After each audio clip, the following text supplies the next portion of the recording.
My name is Mary Campbell, and I'm going to speak on treasure or not. We have spoken this weekend of emotional and relational treasures, but we have ignored the other treasures in our lives, the stuff. I'm of an age to see those just ahead of me in line reaching the point where stuff has to go, either downsizing or death. And it's caused me to reflect on my life as an accumulator or not. My first treasure was Peter. Adventurer, comforter, confidant. I remember her telling her tearfully that I had found out that there was no Easter Bunny. At 11, I felt we should stop sleeping together, but I continued a ritual cuddle and sniff at bedtime for several years thereafter. Even now, her smell relaxes and calms me and makes me feel a lot like sucking my thumb. My second big thing was my first communion prayer book. It was not a treasure. The prayers all touted my worm-like unworthiness, and after a couple years, the cover was held on with Scotch tape that collected dirt. So when I got a replacement 3 years later, I walked the old one over to the trash can and dropped it in. My mother was shocked, finding it unbelievable that I should discard not only a treasure, but practically a religious relic by then. But my 9-year-old self didn't see any reason, really, to commemorate my life as a 6-year-old. Later, on the eve of our senior class trip to Winnipeg, Mom sat me down for a serious talk. She said, "It's time for you to decide what you're going to collect, so you can buy one every time you go on a trip." The Primrose Path. She pointed out that some of the neighbors' ladies did something trip-specific, like state spoons or plates, but others chose a class of objects such as angels or owls or precious moment figurines. I did not feel ready at that point in my life to make this choice, which averted several problems. How many visitors have I had in the DC area who have been frantic to find a good Virginia spoon? Not to mention the danger that having declared one's category, one will be gifted those items for the rest of one's natural life. I am saddened to say that even accidental groupings can trigger this. I once owned 3 teapots that I put on the same windowsill, and a friend showed up with another 3 for my collection. Another danger, collections beget collections. My Santa crazed sister-in-law displays over 200 representations of Saint Nick over the holidays. The bathroom alone features a Santa shower curtain, a Santa bath mat, a Santa toilet seat cover, a Santa toilet paper cover, Santa soap, a Santa quilt wall hanging, and Santa bath towels. Also, 6 Santa figurines spelling out "ho, ho, ho" on the back of the toilet. And the O Santas are moving. You would think it would be a relief for her to put all this away in January or February or March or April. But no, it made her house feel bare. She decided to invest in frogs for the off-season. The soap dishes and dish towels and plates and small statues aren't that intrusive. However, and you bean Quakers might be unaware of this, you can buy 4-foot-tall frogs doing various things. There's a frog of this size in a pinafore and mob cap sitting at my sister-in-law's full-size spinning wheel when she's not using it. There are 2 of the same size clinking beer steins in the dining area, and one very special collector's item, who sings and does a soft shoe in the front entryway, which would be fine. I'm not feeling judgmental about this, except that when the Santas emerge in November, the frogs go into hibernate in the guest bedroom. This eliminates access to the far side of the bed.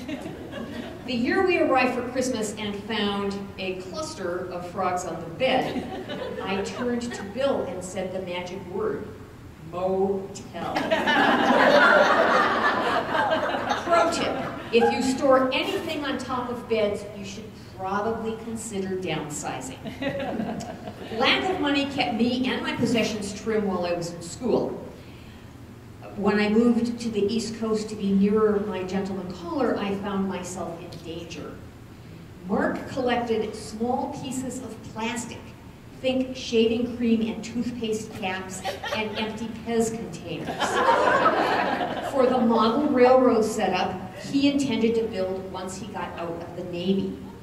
The Navy, as in, he lived on a ship, in a room roughly the size of a sardine can. I moved into the dorm at Hopkins with my 2 suitcases and a trunk in about 20 minutes. Then Mark showed up with a U-Haul filled with boxes of tiny pieces of plastic and 10 extra tires for his car. He asked if I would store all of this in my dorm room while he was at sea.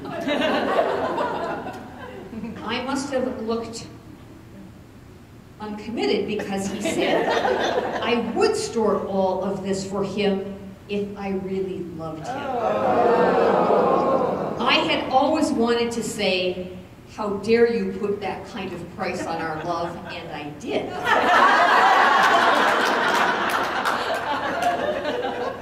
Mark's request for tire storage presaged one of the big problems of my middle years, the group house overfull. At 26, I moved into a long-standing group house, a house with a packed basement and goat trails in the living area. And these were not the possessions of my housemates. These end tables and rocking chairs and curio cabinets and pianos, 2 pianos, belonged to women who had moved on to Boston and Seattle and Dublin. These women still cherished these items and would be sending for them as soon as they settled down. How many of you have lived in group houses? Has anyone ever come back for this stuff? I suggested, and was voted down, that we should at least be charging for storage facilities. I mean, if you had to mail us $10 a month or we'd throw your stuff out, I don't think we would have had more money. I think we would have had less stuff. I married at 28, and givers assumed that I already had pots and pans and flatware. I didn't. We got a boatload of crystal and candle holders and vases and Hummel figurines. And then we divorced. I know that there's usually a controversy about who gets the microwave. I think most women don't realize what a golden opportunity for eliminating dreck a breakup represents. I admit it. I lied and I told him the Hummel figurines were from his Uncle Angelo. A few months after I met Bill, with whom I am now storing stuff, he said he'd be gone for the summer clearing out the parental home. Clearly, he was dumping me. How could it take 3 months to clear out a house?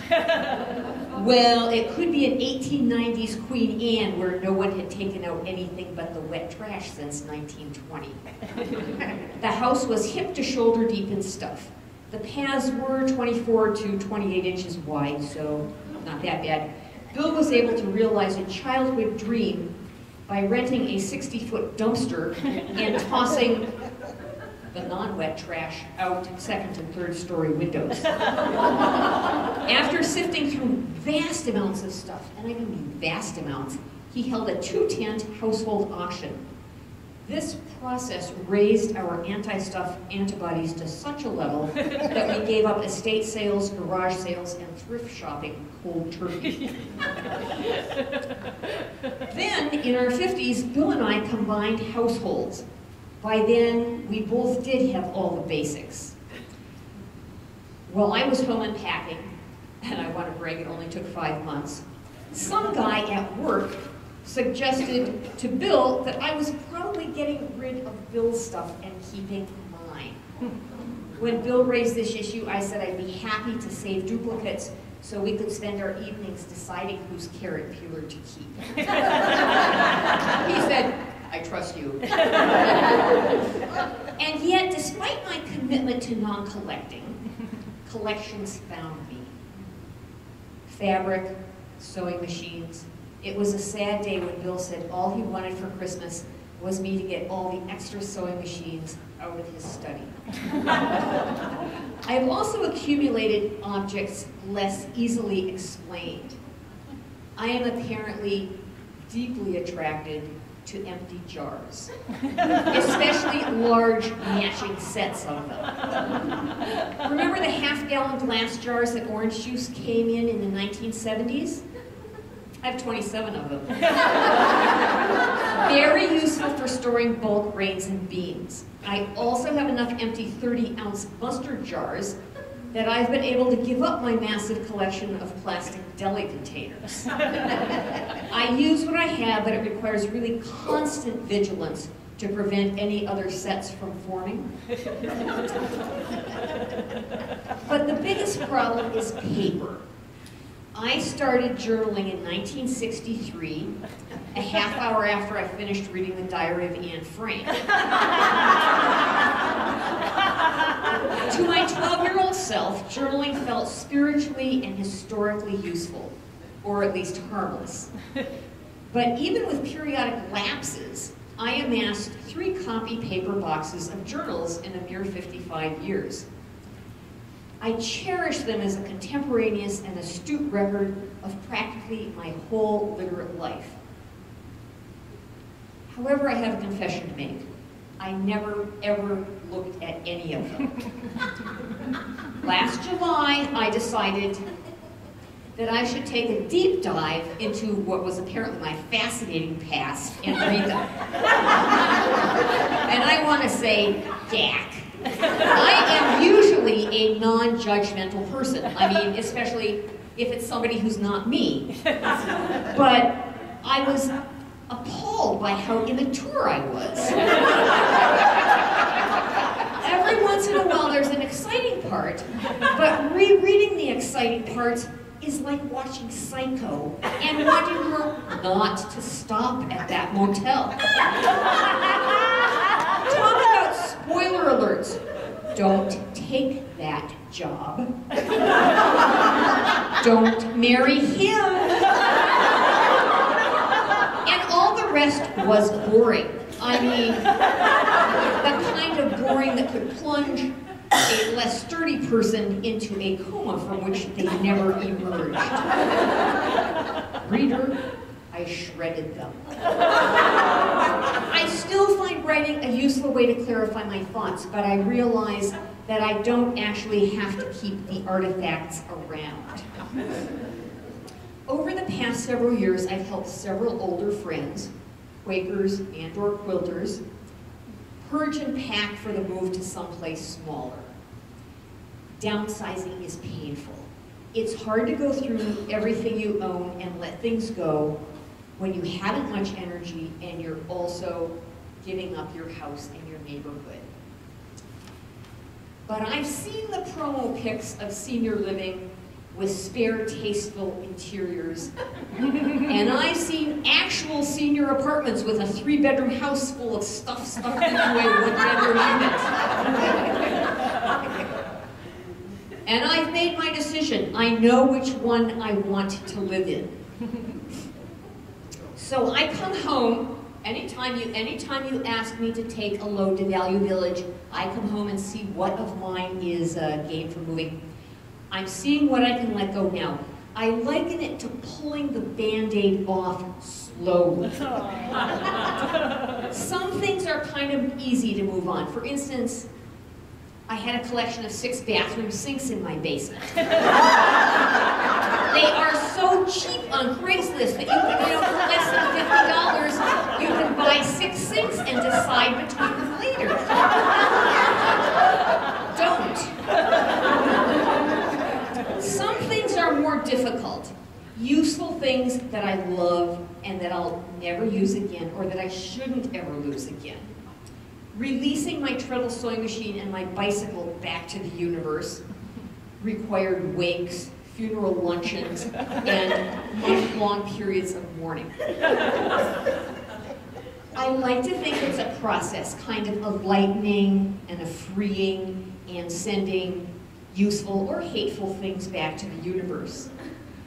However, should you wind up caretaking me, I think you need to remember that Peter stays. And if I get dementia, I think it would be totally appropriate for the 2 of us to even start sleeping together again.